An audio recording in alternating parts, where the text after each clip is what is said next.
trees gently blowing. I am the sun on your back, warmly glowing. I am the rain on your face. I am here and every place. I am love, I am love. Get close to me.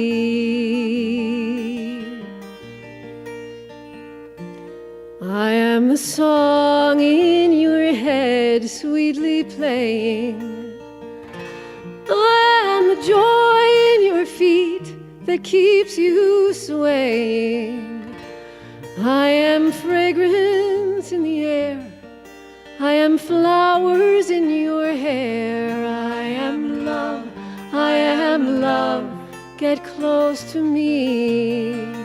Get close to me when the colder breezes blow. Get close to me when you feel that you don't know. Everything that's in this world is an answer to a prayer. I am love, I am love. Get close to me.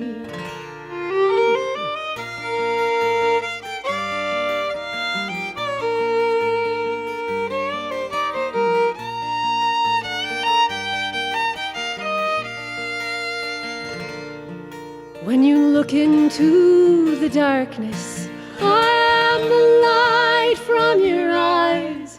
If a fear sneaks up behind you, I am the courage deep inside.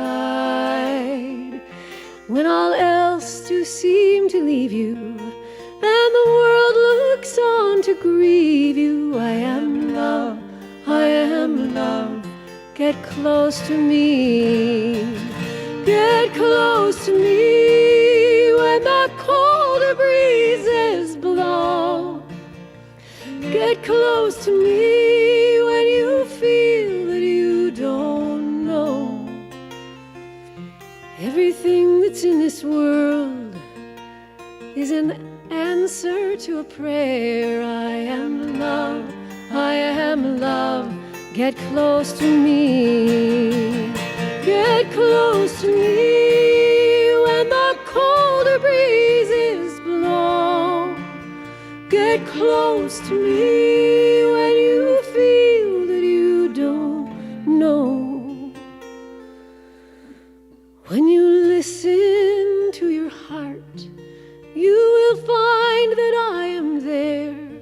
I am love, I am love. Get close to me.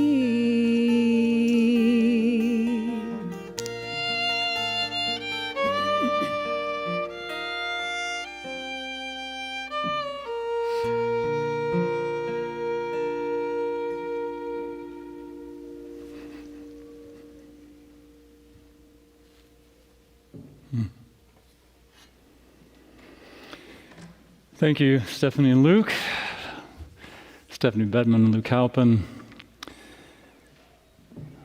So let's just take a moment as we begin our service today, as we gather today, to do as the song says, to get close to that life, to the love, the source that is right here present within each of us. As we just take that breath and just allow ourselves to come fully present into the moment, right where we find ourselves, wherever you are, that love is here, always present.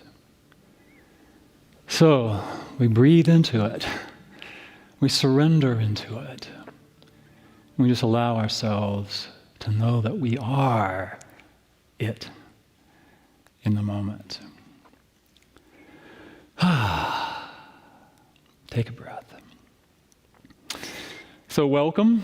Thank you for joining us this morning. I am David Howard, and I am the senior minister here at Unity Spiritual Center Denver. And I'm so glad that you chose to join us this morning. And if you're not joining us this morning, you're watching some time during the week, we're so glad that you chose to tune in.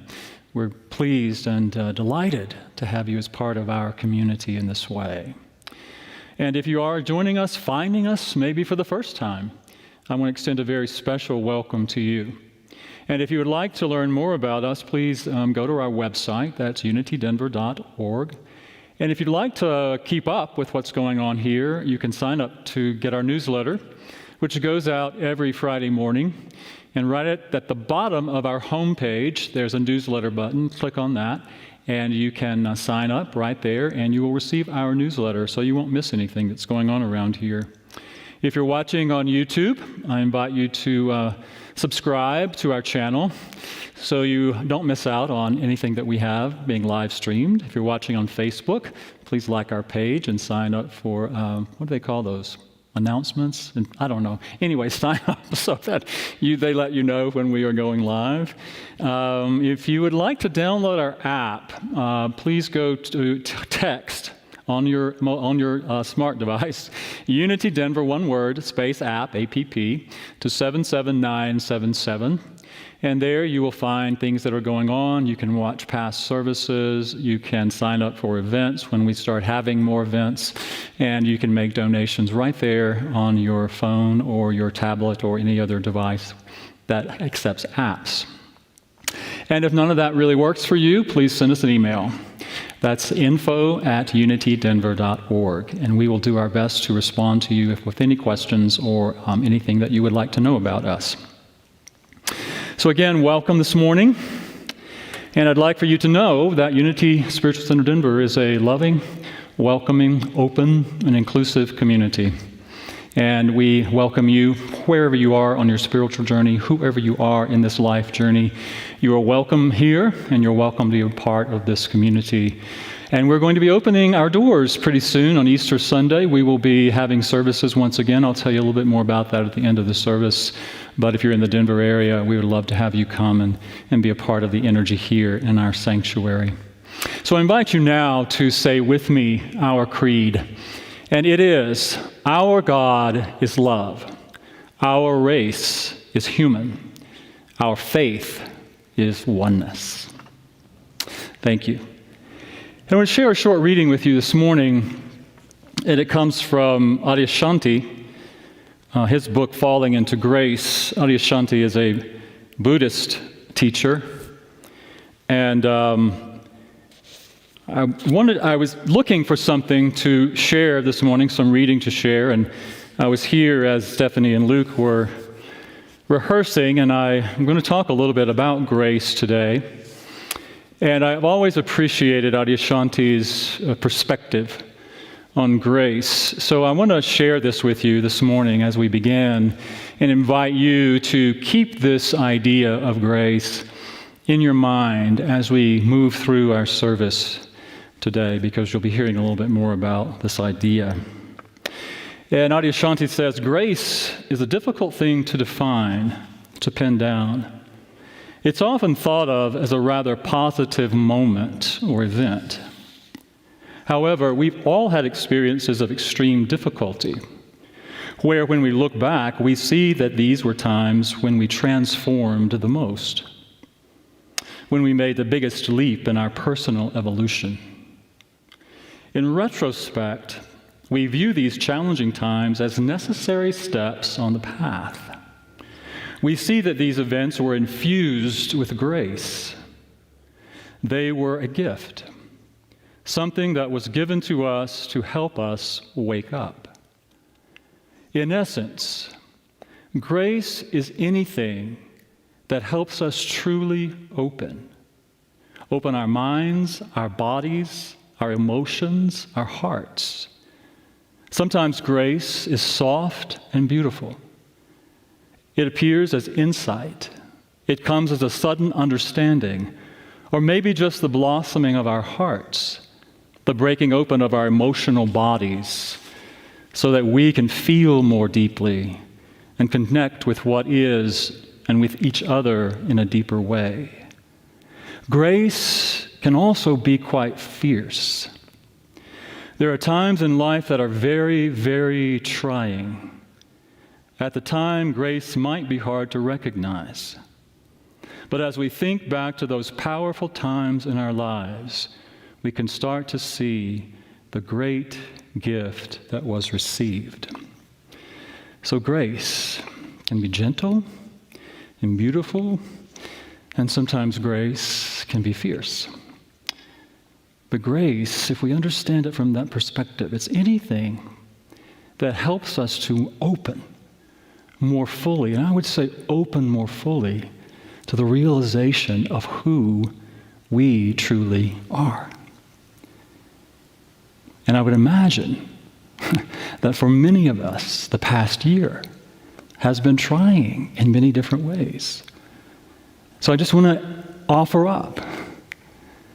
Maybe we could think about that as a period of not necessarily gentle grace, but maybe it's a period of that fierce grace, or something in between, that is helping us more fully awaken to who and what we truly are. So I want to invite you now to join me as we lead into a time of prayer. And many of you know surely the presence, so I invite you to sing them.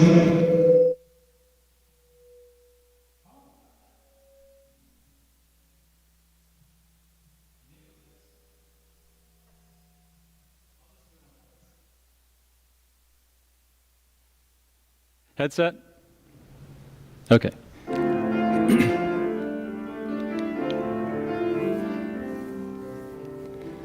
Surely the presence of love is in this place. I can feel the mighty power and the grace. There's a holy hush around us. I see glory on each face. Surely the presence of love is in this place. So I invite you to take a moment, really settle in wherever you are. Take that conscious breath.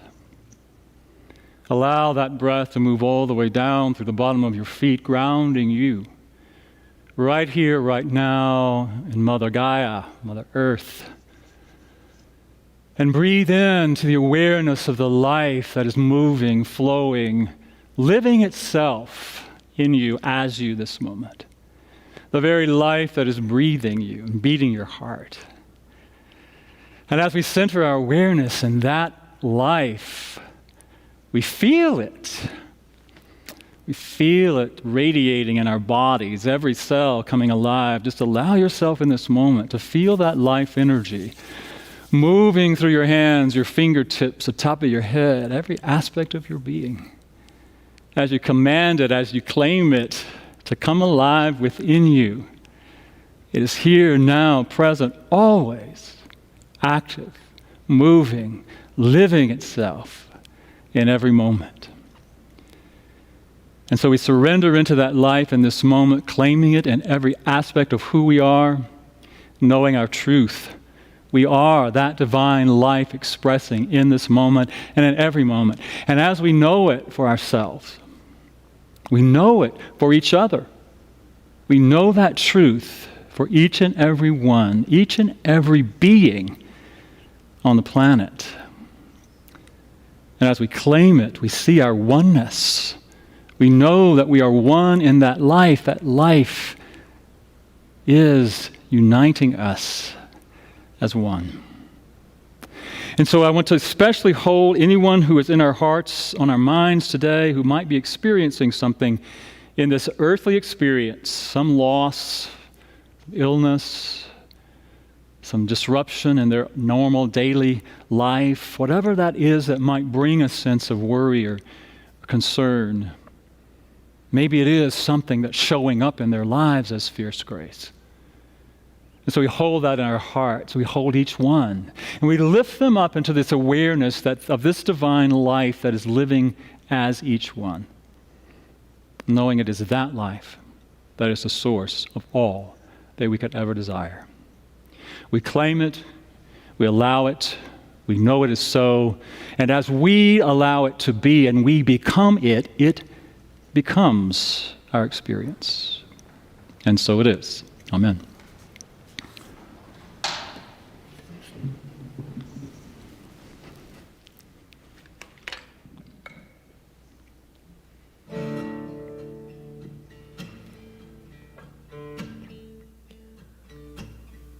Amazing grace, how sweet the sound that saved a soul like me. I once was lost, but now I'm found, was blind, but now I see.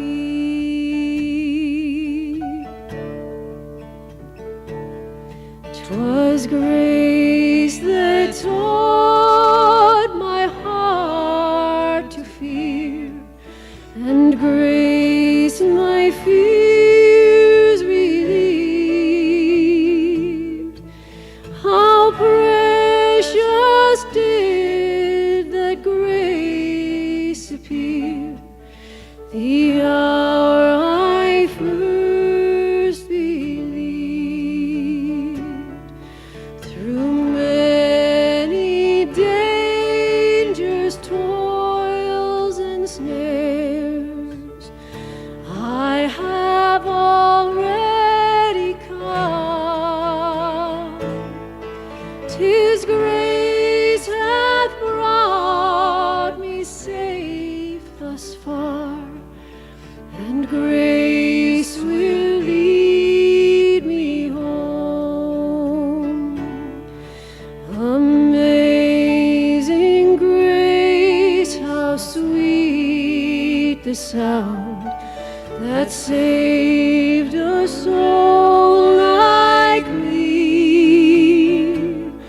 I once was lost, but now I'm found, was blind, but now I see.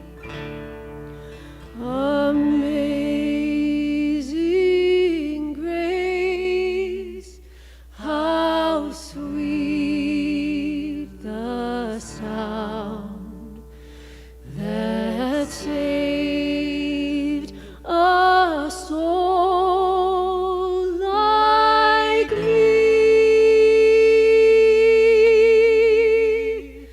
I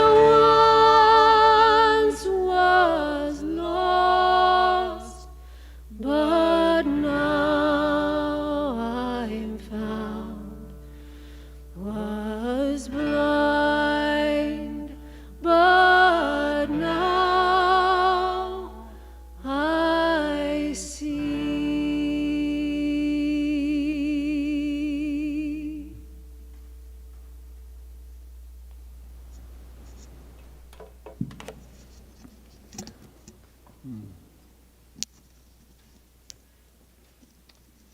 Thank you again, Stephanie and Luke.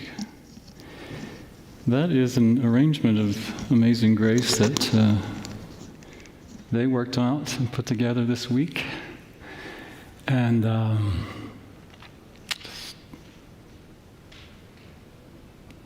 quite touching, lovely. Thank you for that. So lovely, thank you.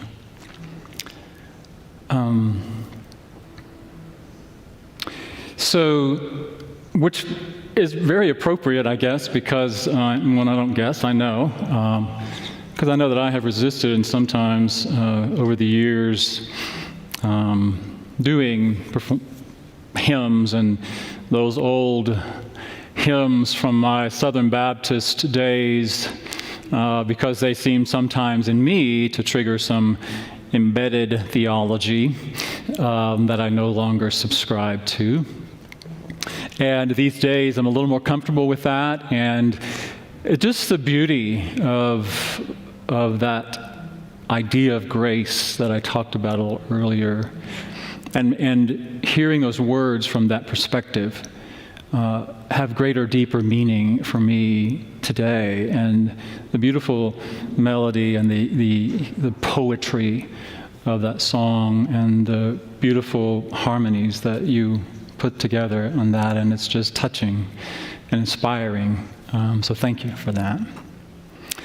So you heard me say last week, if you were here, I talked about my on-again, off-again relationship with Jesus, and how over the years I've kind of struggled with some of that. And excuse me, I've struggled my on-again, off-again relationship with the whole idea of Christianity and Jesus, and all of that has been sort of a ongoing dilemma for me. I'm sure that's not shocking to many of you. It may be shocking to some of you, being a Unity minister, Unity being founded in the Christian tradition.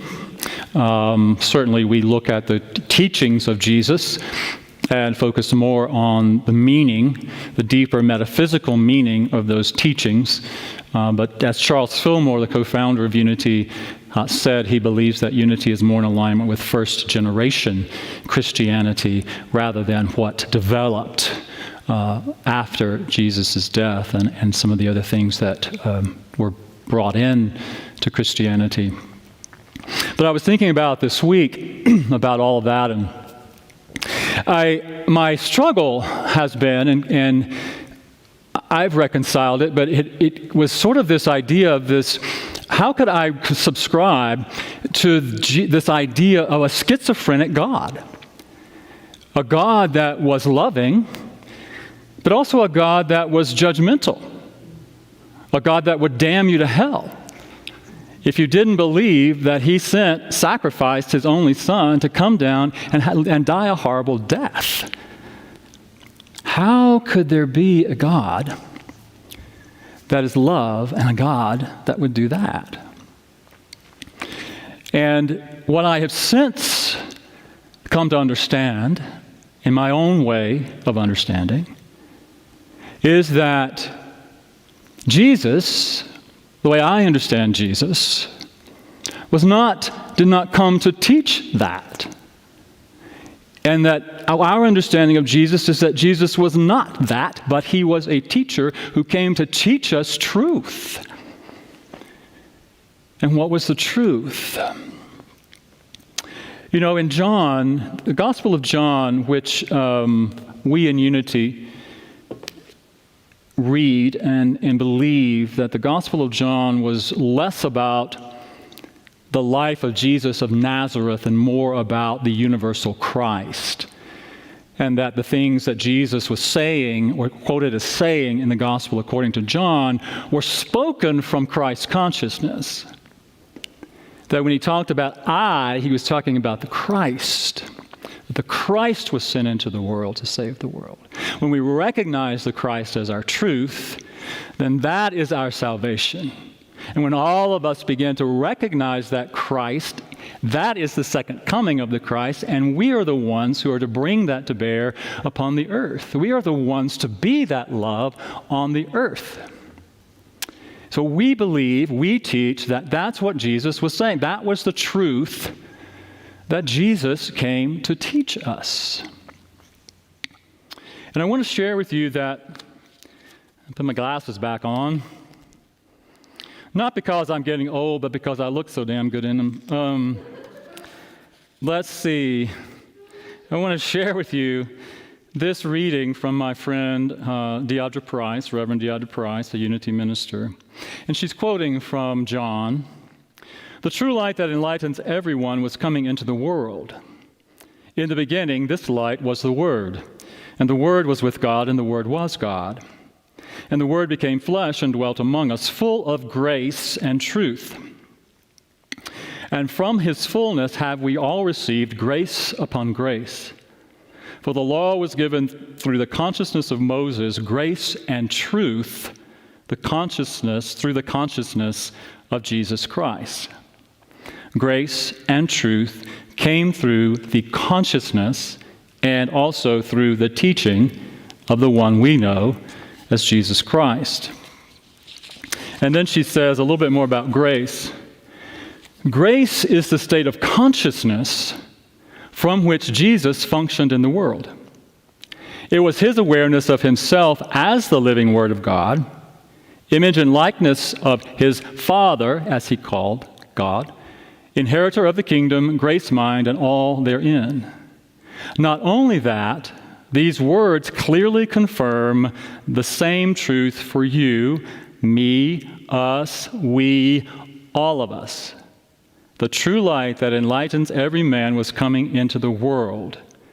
And from his fullness, the true light, the Word, the Christ, from that fullness we have all received grace upon grace. So through Jesus, as we understand, truth, you're the divine. Grace, that everything is here to remind you of that truth. Pretty much it, in my understanding, because we forget. So, this might seem kind of an abrupt transition, but how many, I'm asking you like you're here and you can raise your hand, how many of you ever played as a kid the game tag? All right, yay! So I know all of you are raising your hand too. You remember the game. If you don't remember, you thought somebody would be it. Somebody at the beginning of the game would be designated as it. And that person would have to chase everybody else around trying to tag them to say, you're it. And then that person would then run around and then tag somebody to be it. Tag, you're it. Tag, you're it. Tag, you're it. So if you were here today, I would love to be that person to say, tag, you're it. Tag, you're it. Tag, you're it. Tag, you're it. Tag, you're it. Tag, you are it. Truth and grace, tag, T-A-G, truth and grace, you are it. You are it in form. You are God. You are the Word made flesh. You are that truth. And that is the truth that Jesus came to teach us. So tag, you are it. And I believe that Jesus taught in many different ways. Last week I talked about how we can learn through the miracles that Jesus performed, the things that happened in his presence. And then today I want to talk a little bit about his teaching through parables.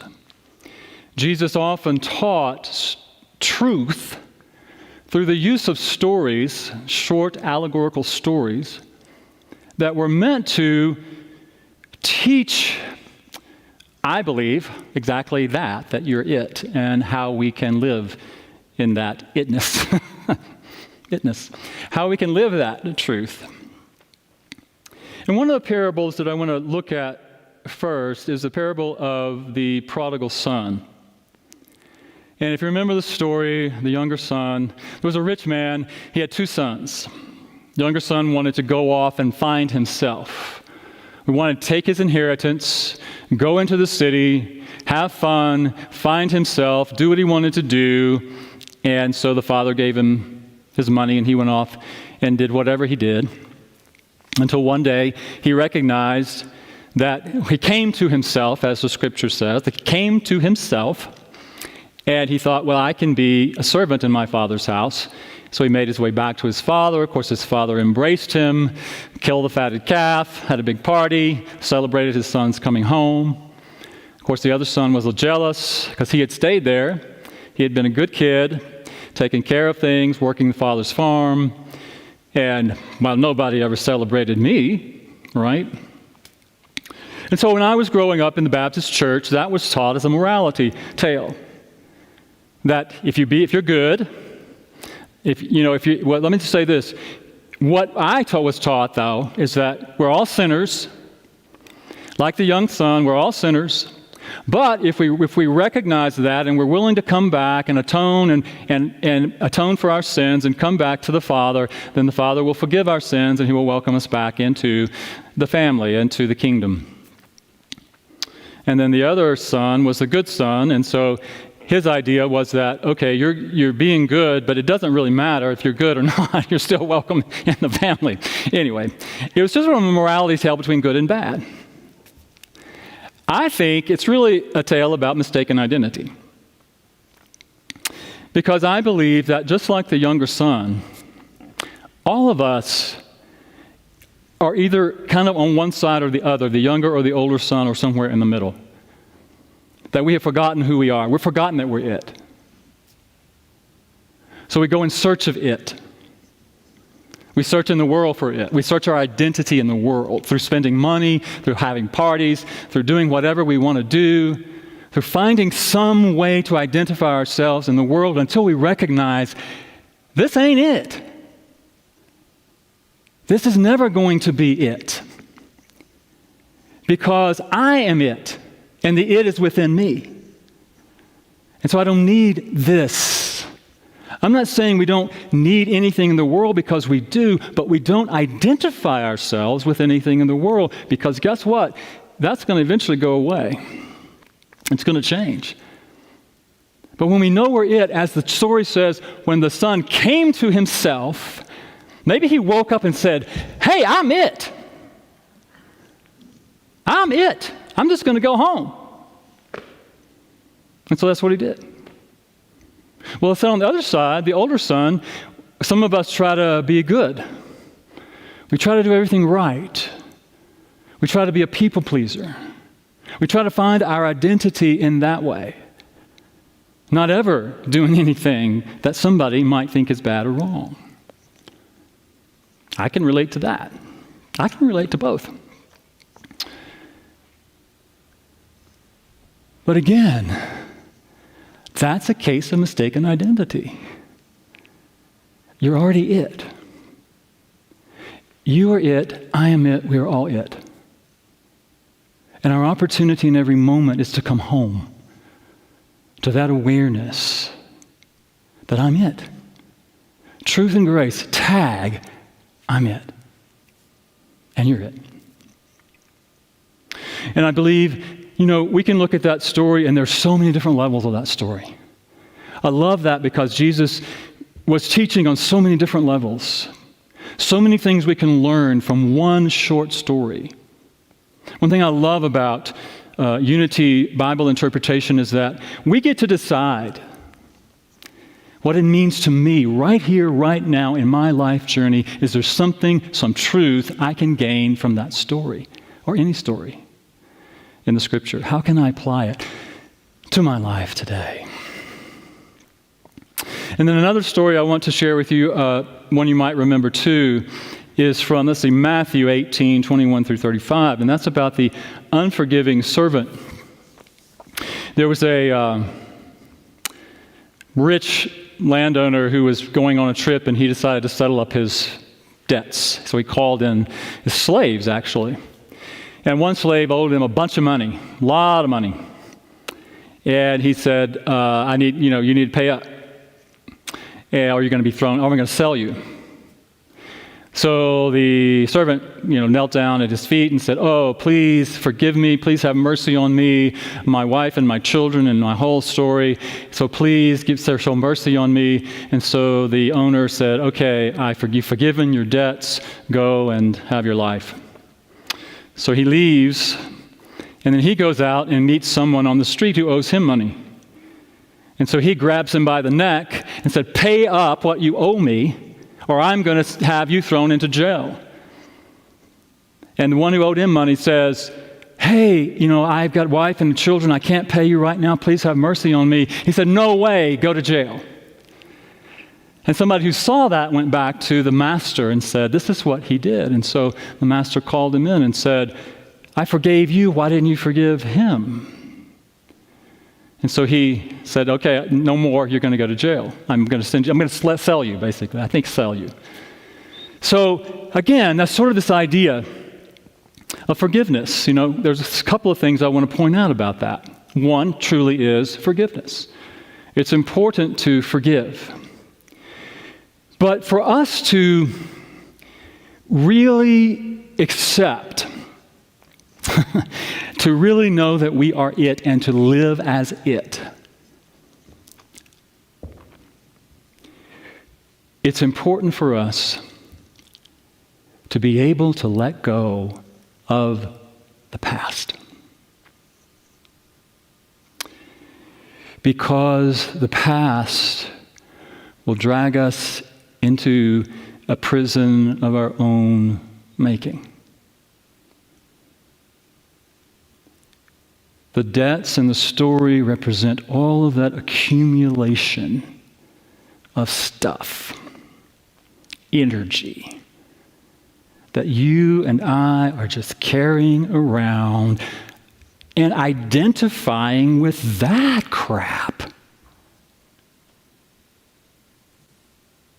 We're identifying sometimes with our past hurts, the stories that we tell about the people who wronged us.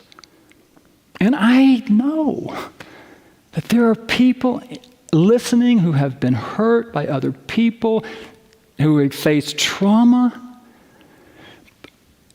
And I have great empathy and compassion. And sometimes I know it takes time.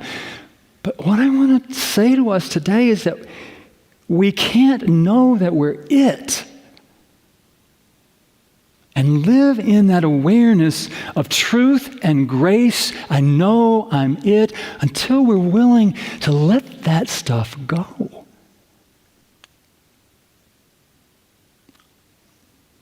And so I just encourage us to be aware of that. And the other piece of the story that I think is so important is that I cannot say, tag, I'm it. But guess what? You're not.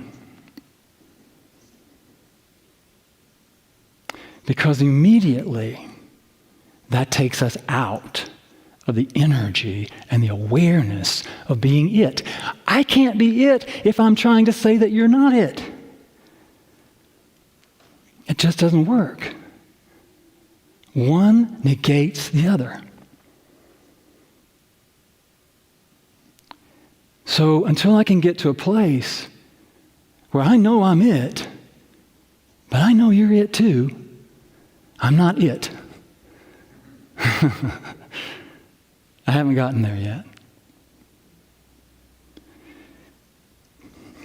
So, I'm going to say about that parable. And there's a parable about an owner who gave his servants talents. That's money. He gave one 10 talents, gave one 5 talents, gave one 1 talent. I don't know if that's exactly right, but there were different amounts to care for.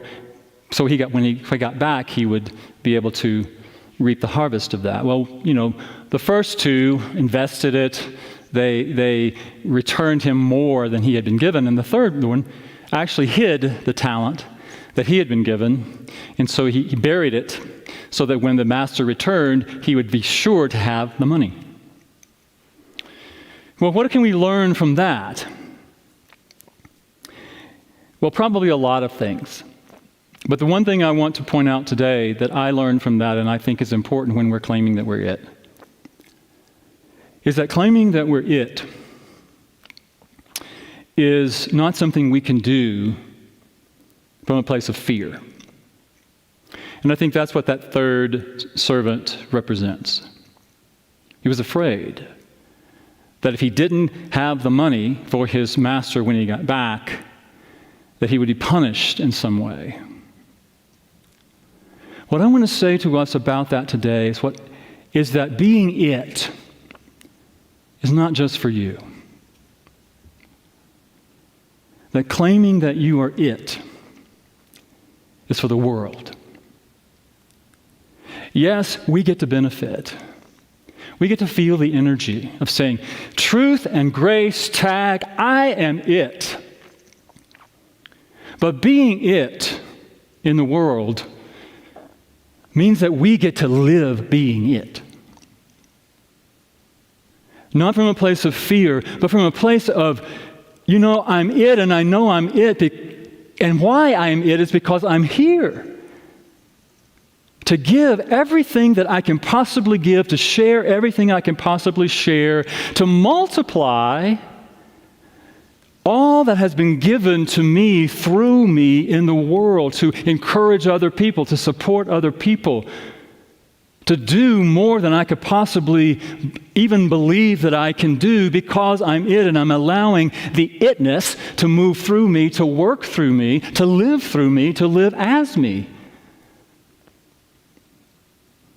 And I believe, ultimately, that is what Jesus was here to tell us. You got to know you're it. But being it doesn't stop with you. You got to share that with the world. You got to be the light in the world.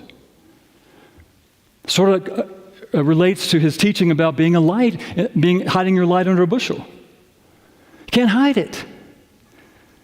You can. But you suffer, and the world is deprived of you, of the itness that you are. And so being it is about claiming it. Being it is about knowing that, yeah, I'm it, but so is everybody else. And being it is about sharing that with the world, however that shows up for you. It's different for all of us. It's not about looking to see what somebody else is doing and copying that. You are unique.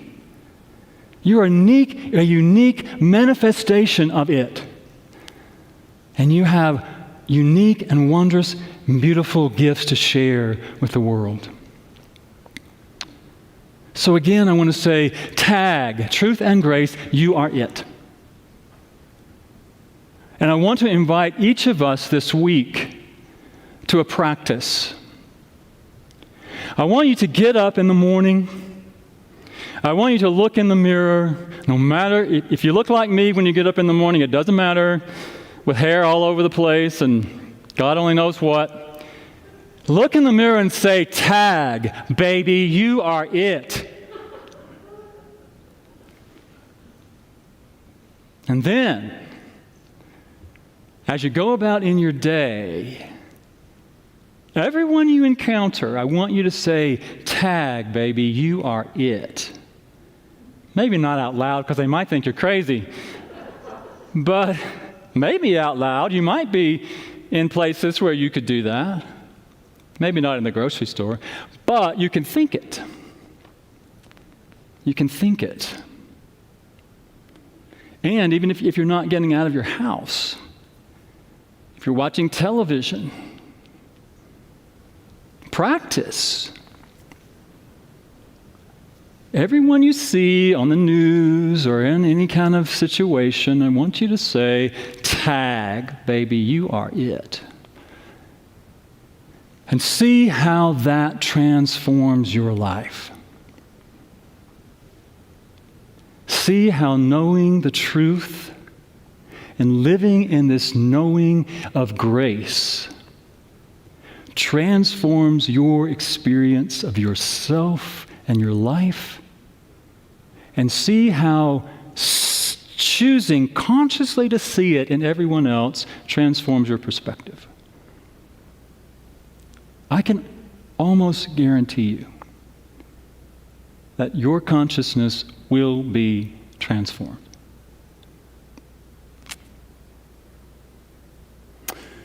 Truth and grace. Truth and grace came through Jesus. And truth and grace comes and lives through you and me. Our opportunity in every moment is to claim it and to be it. All right. I think that's it. Let's all take a moment, take a collective breath, breathe into that awareness. As you breathe in, I just invite you to say to yourself, tag, Baby, you are it.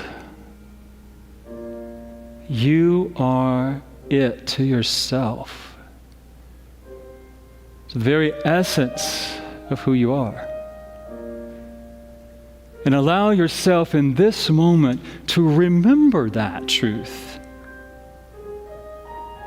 Allowing this very moment, whatever is happening in this very moment, in you, through you, around you, in your life, to be an expression of grace that is only here to remind you of your truth. You live in the eternal consciousness of truth and grace. So breathe into that awareness. And as you breathe in, allow anything that you might be holding on to from your past, whether it occurred 10 minutes ago or 10 years ago.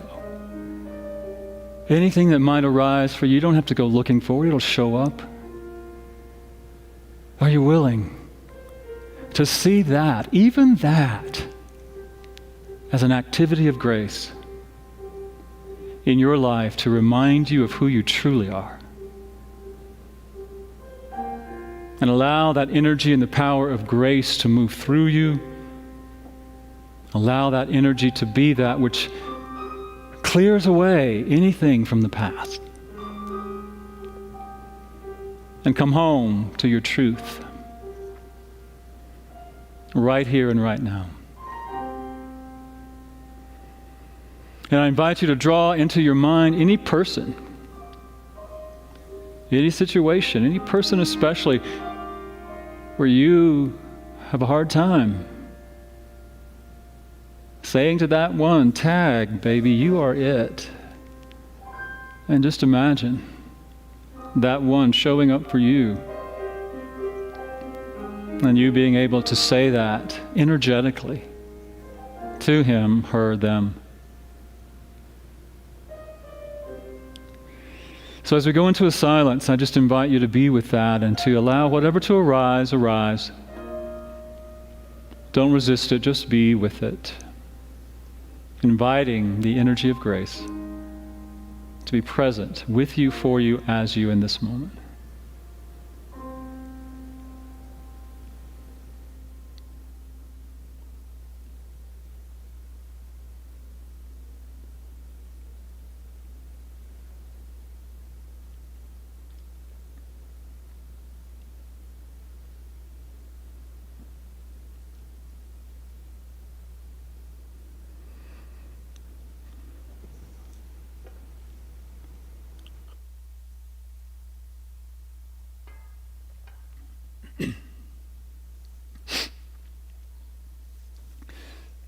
Take a deep conscious breath and just imagine that breath just washing everything away. Allow that energy to wash down through the bottom of your feet, knowing that Mother Earth transmutes that energy, cleanses it, receives it lovingly, and releases it back, purified.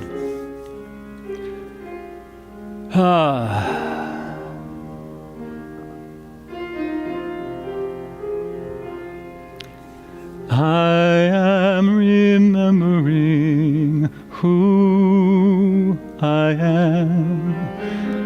I am remembering who I am. I am remembering. I am remembering. I am remembering who I am. I am remembering who I am.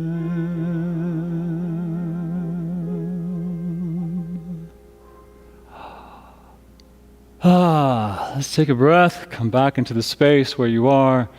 Open your eyes. Excuse me, if they're not already opened.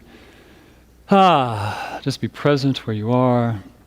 as we come together in this time, when we have the opportunity to give from the flow of good that flows in and through and as our lives, to support the work that we're doing here at Unity Spiritual Center Denver. There are many ways for you to do that. On your screen there, you will see some of those. And we invite you, and we're so appreciative of all of you who continue to support this ministry. So let us say together our offertory prayer. Divine love as me blesses and multiplies all that I am, all that I have, all that I give, and all that I receive. I am grateful.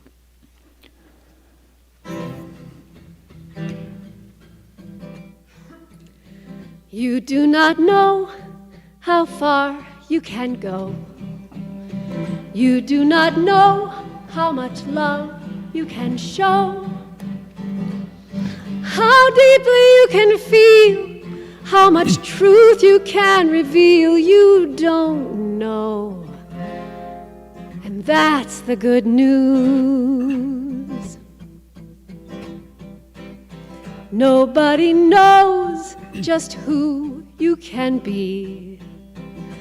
Not your parents, not your teachers, not your whole community.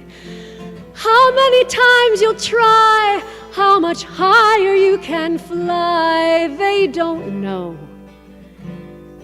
And that's the good news. Surprise yourself. Surprise us all. Be a source of inspiration, not a course on limitation. It's not over till it's over and you're gone. You be the one to make the call. Surprise us all. You do not know how bright you can shine.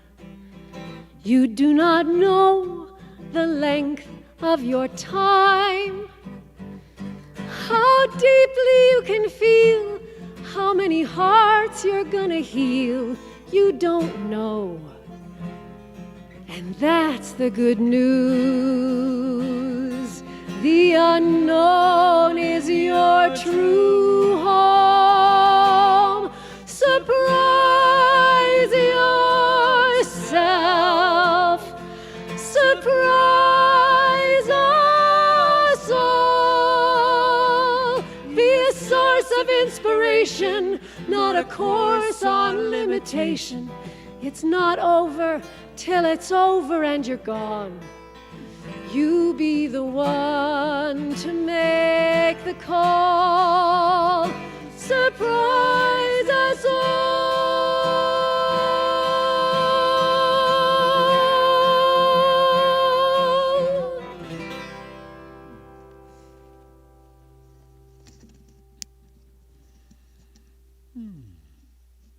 Yay, thank you so much. What a beautiful song. Whoops, I don't have my mic on, sorry. Thank you guys for that. Stephanie wrote that song, everybody. What a beautiful, I love that. It's beautiful. Thank you so much for that. And again, thank you all for being here with us this morning. I better look at my order of service because I got so caught up in the song, I forgot where we are. Oh yeah, announcements. And I better put on my sexy glasses again. So I can. All right. Natalie Simons, our Youth and Family Ministry Director, will be presenting a children's lesson right here, wherever you're watching. You can tune in at 11. Again, I just still want to encourage you. I know not a lot of people are tuning in to those at 11, but they're so powerful, such powerful lessons that are intended for children, but they apply to all of us. So I encourage you to watch those. We have, my Lenten series I'm doing every day at noon. On Facebook and on YouTube. That's Charles Fillmore's book, Keep a True Lent, and it's been an interesting and educational experience for me. And if you haven't caught up with that yet, anytime, please join me. Easter service, July April, April 4th, not July 4th, 2 weeks from today, we will be opening up on a limited basis for in-person services, and the reservation system will be online, and you can go online on Friday. That will be open, and you can go make your reservation. And if you have any questions about that, there's information now, thanks to Ken, on our website. So on the top banner, menu banner, I don't know what you call it, but on the very top, on the far left, there's a tab called Reopening. You click on that, it opens up a page that has all the information about reopening. Everything you'll need to know is right there, and the link to reservations will be posted there on Friday, as well as in our newsletter. I think that's all the announcements. So once again, so glad you're with us this morning. So I invite you now to join me as we say our closing prayer. The light of God surrounds us. I am the light of God. As light, I illumine my world. The love of God enfolds us. I am the love of God. As love, I live empathy, understanding, and compassion.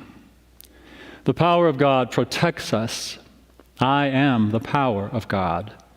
As power, I co-create a world of love, unity, and equality for all.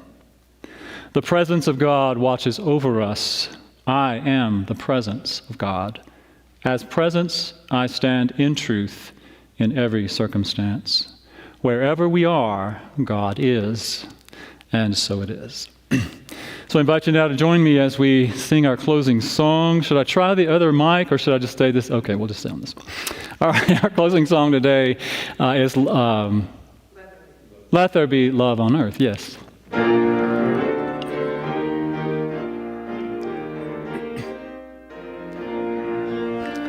Let there be love on earth, and let it begin with me.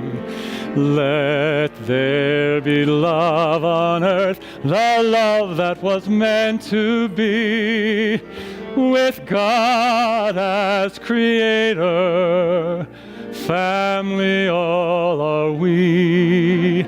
Let me walk with my family in perfect harmony.